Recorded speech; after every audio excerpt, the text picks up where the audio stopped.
ভাই দোস্ত, যেই কথা বলতেছিলাম, আমরা আবারও চাই আমাদের মাঝে মাওলানা মিজানুর রহমান আজহারি সাহেব ফিরে আসুক।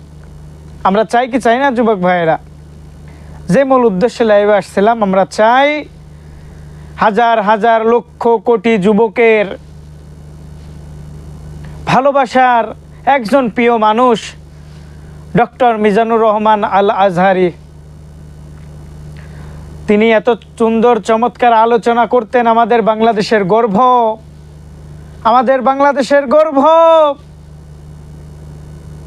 তিনি শুধু বাংলাদেশ কাঁপায় না,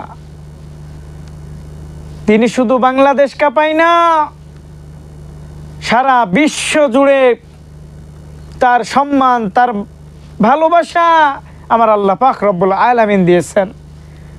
আমরা আল্লাহ পাকের কাছে দোয়া করি যেন মিজানুর রহমান আজহারি আমাদের মাঝে আবারও ফিরে আসেন। আমাদের বাংলার জমিনে কোরআনের কথা বলবে, যুবকদের নামাজে ডাকবে, ইসলামের কথা বলবে। আল্লাহ পাক রব্বুল আলামিন আজকে দেখেন তাকে কত সম্মান দিয়েছেন।